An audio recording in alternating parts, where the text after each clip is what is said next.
অনেক জায়গায় দেখেছি 12 মিনিটে 20 রাকাত নামাজ পড়ে। এই নামাজ পড়তে কে বলেছে আপনাকে? আজকে কন্ট্রাক্টর হুজুর যারা আছেন তারাবির জন্য বিভিন্ন মসজিদে কন্টাকে যান। আপনারা এই সামান্য টাকার জন্য কোরআনকে অপমান করিয়েন না। তারাবির নামাজে আপনাকে কোরআন খতম করতে হবে, এটা কোন হাদিসে পেয়েছেন আপনি? আল্লাহ রাসূল রামাজানের বাহিরে 11 রাকাতের বেশি পড়তেন না।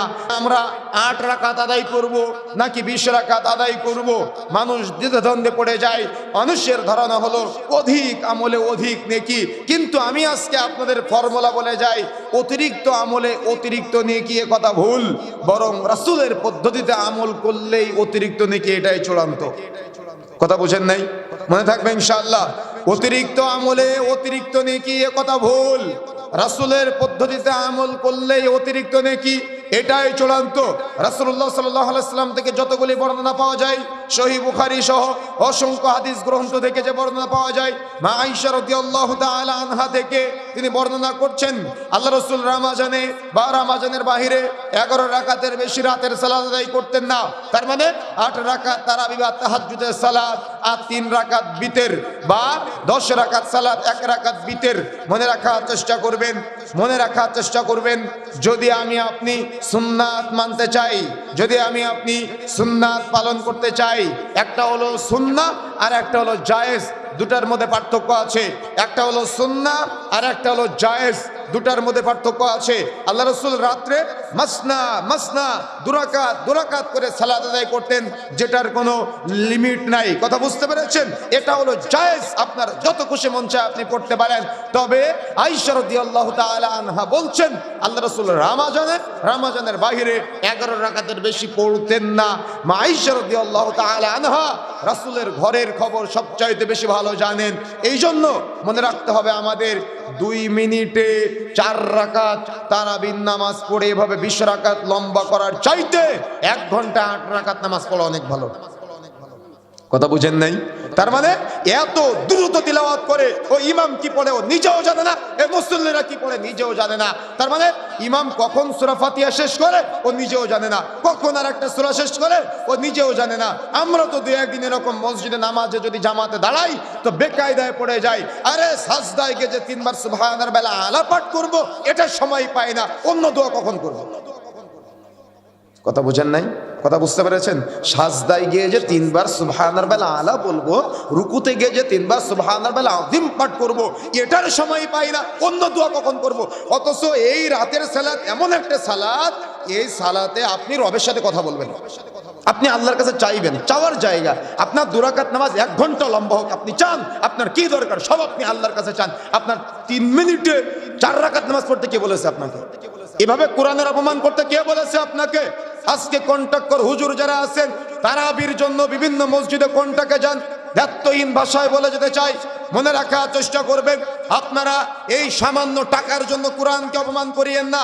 খতম, তার মানে জায়েজ তারাবির নামাজে কোরআন খতমের নামে আজকে কোরআনকে অপমান করা হয় সমাজে।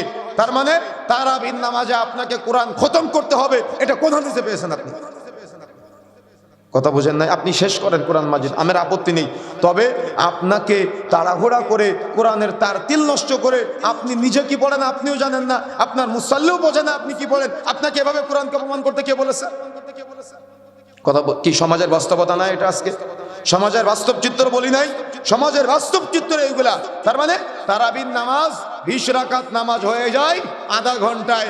অনেক জায়গায় দেখেছি 12 মিনিটে 20 রাকাত নামাজ পড়ে। এই নামাজ পড়তে কে বলেছে আপনাকে? কোরআনের অপমান করতে কে বলেছে?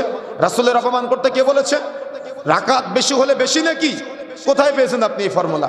রাকাত বেশি হলে বেশি নাকি, এই নীতি আপনাকে কে শিক্ষা দিল?